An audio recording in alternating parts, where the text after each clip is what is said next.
Okay, again, thanks for being here with us. It's great to be back at the ADMM Plus for my fourth time as Secretary.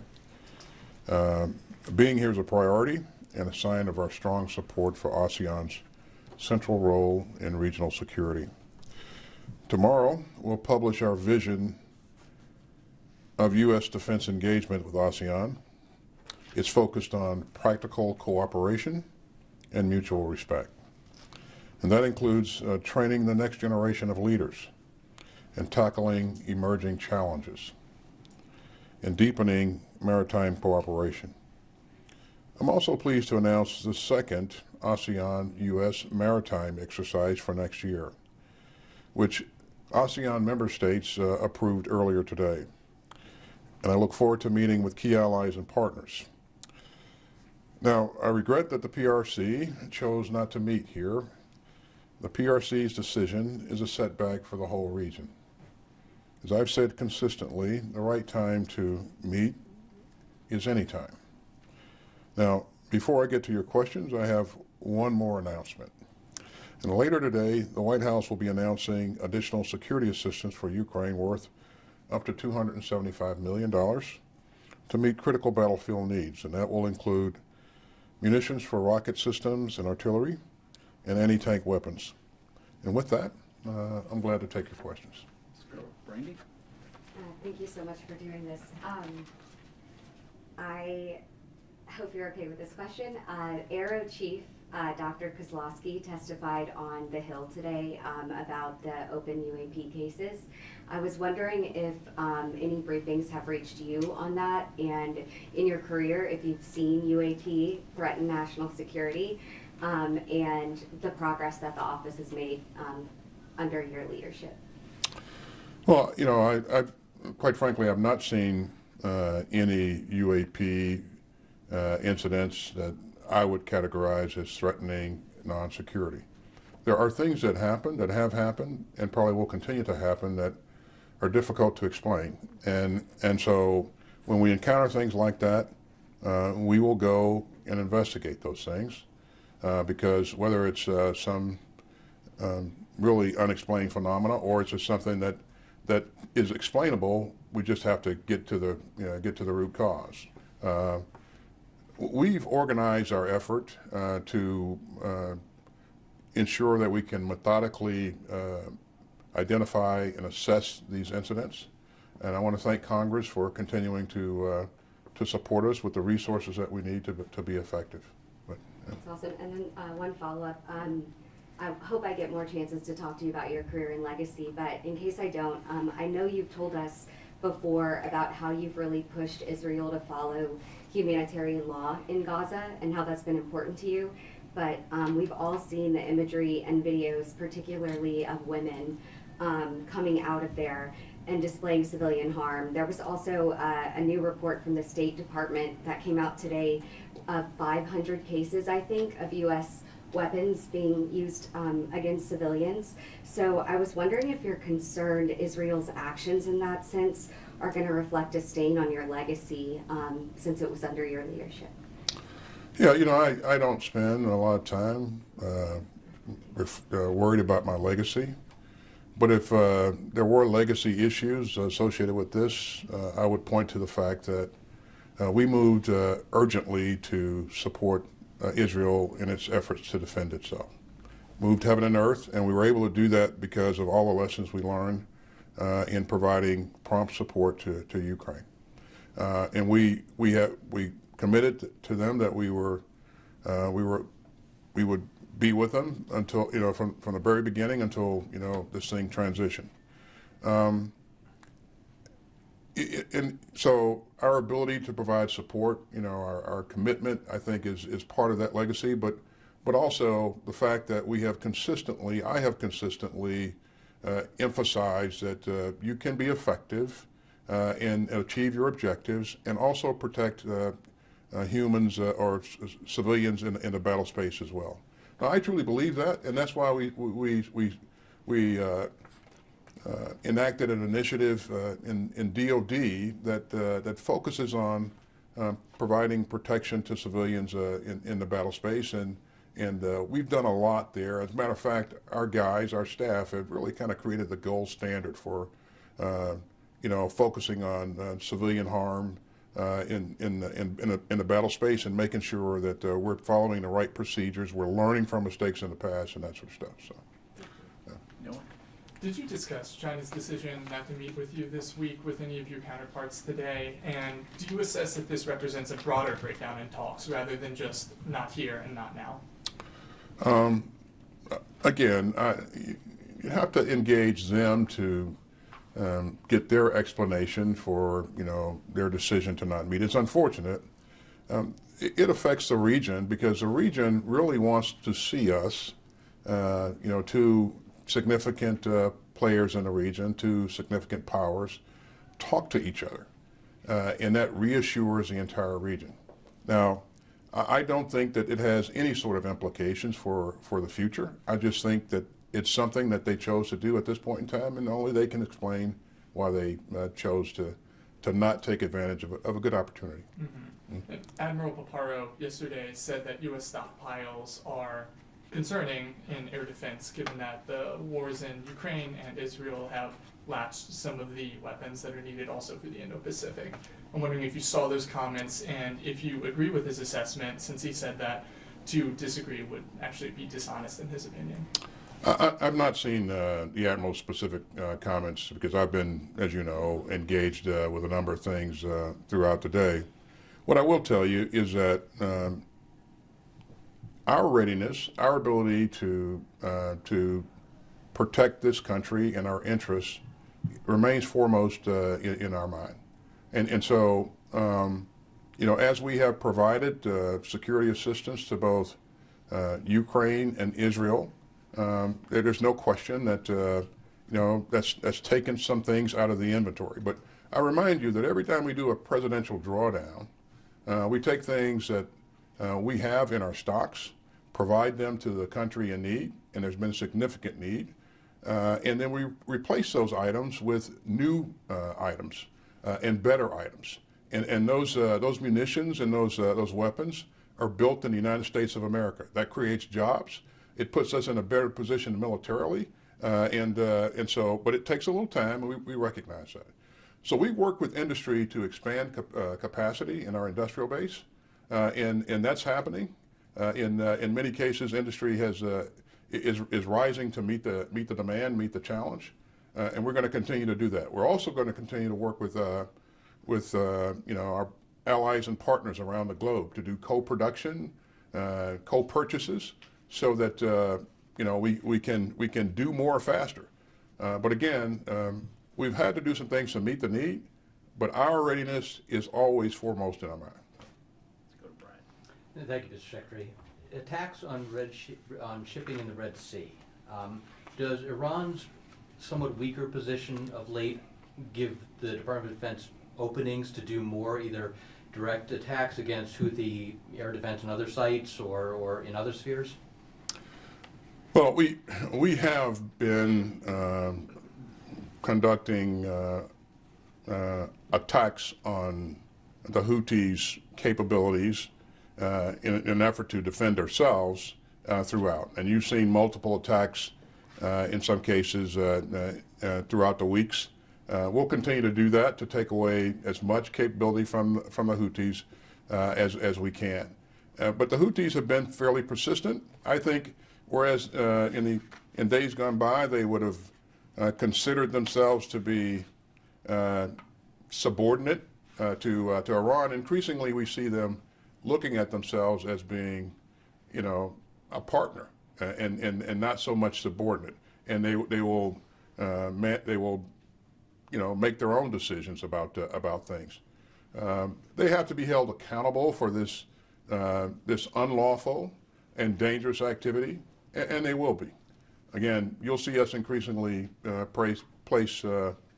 use all the elements that are available to us in our national power to really begin to dial this down, dial it back. All right. Your 12th trip to this region, what does it mean to you? How many questions are we getting? Sorry. 12th trip to this region, what does it mean to you personally, your work here? It means a lot. You know, when we came on board, we designed a national defense strategy that placed the PRC as a pacing challenge. And despite all the things that we've been supporting around the globe, we've remained focused on that pacing challenge. We've strengthened our relationships with our allies and partners. We've helped them increase their capacity to be able to protect their own interests. We've done amazing things like, initiated the AUKUS project, which will add a generational capability, and will, in my view, will contribute to greater stability and security throughout the region. So I think we have done a lot of work, a lot of good work that will be lasting in nature. You know, we see things like Japan drastically increasing its investment in its own defense capabilities, investing in long-range strike, wanting to co-produce munitions with us. You see ROK and Japan working together, unlike they've done before. President Biden brought those two leaders together in a trilateral summit a year plus ago. We've continued to build on that. You know, we just had recently a trilateral defense ministers meeting in Japan, and so the Minister of Defense from the ROK came into Tokyo to conduct this meeting. So we're seeing things that we've not seen before, and it's because of the influence and the hard work of the United States of America.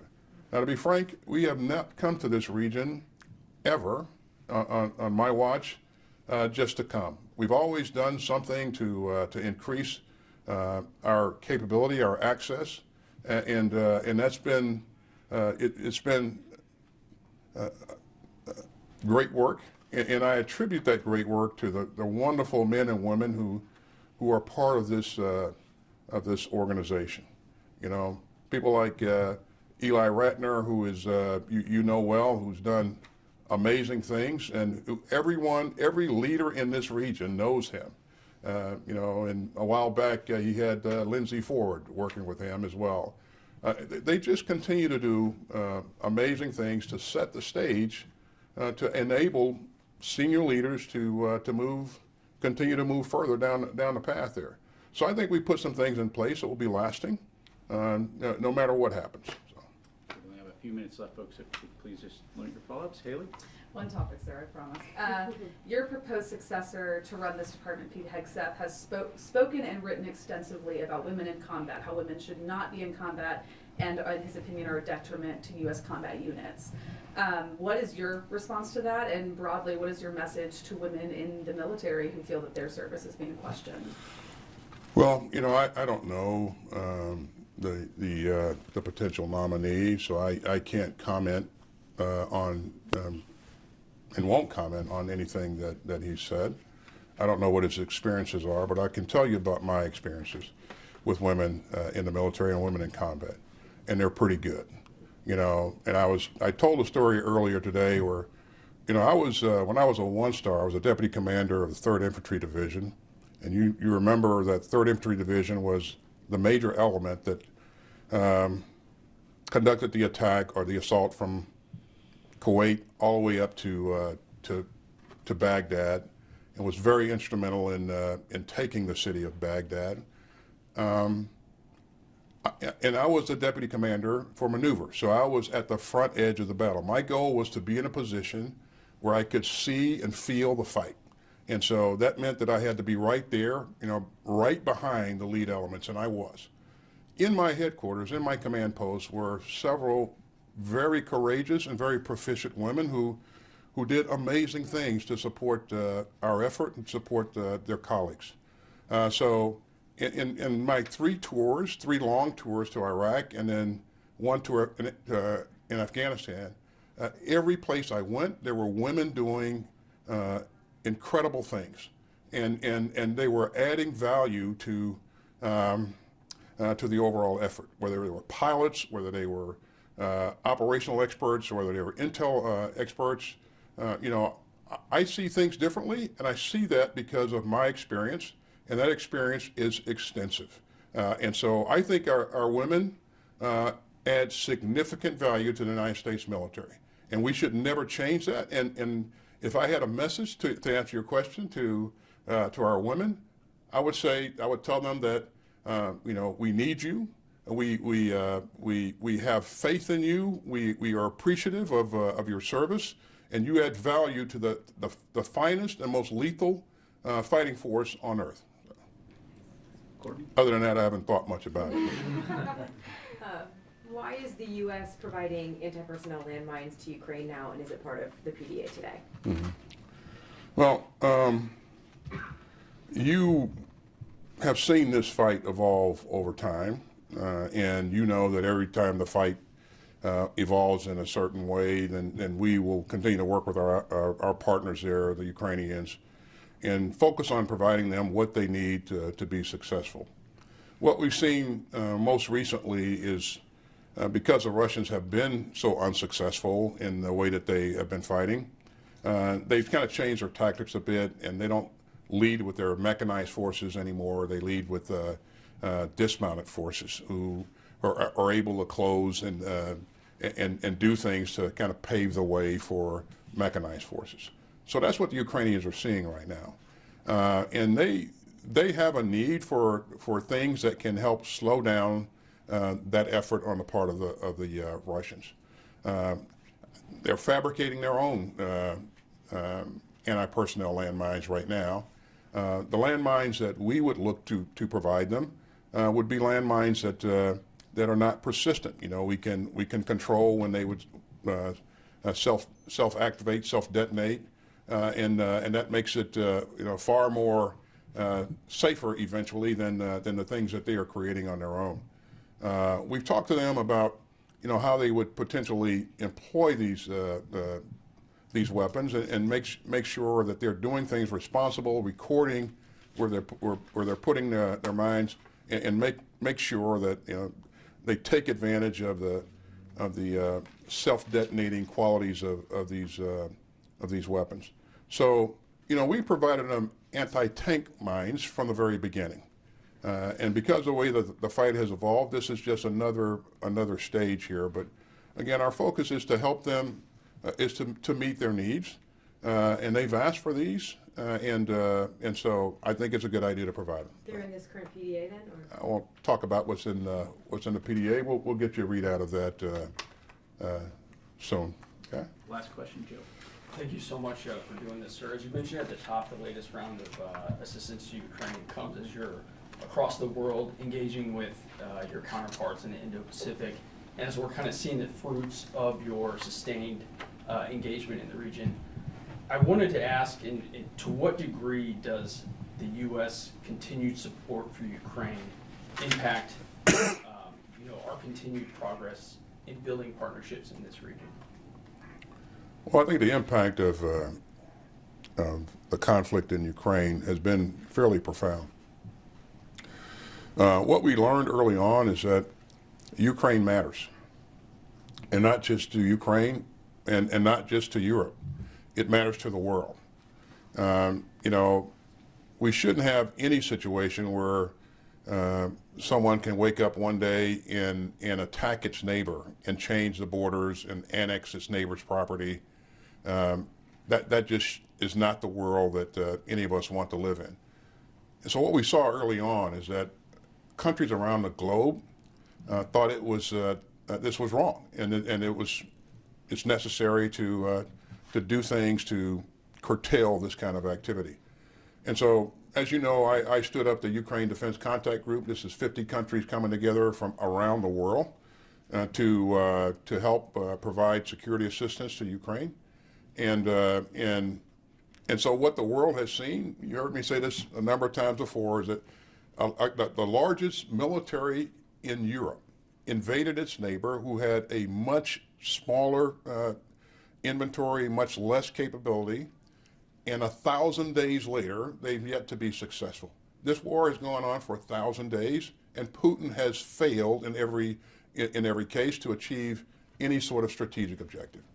And so he could end this war today, and he should end it today. But he probably won't. He'll probably continue to double down on these horrible decisions that he's made.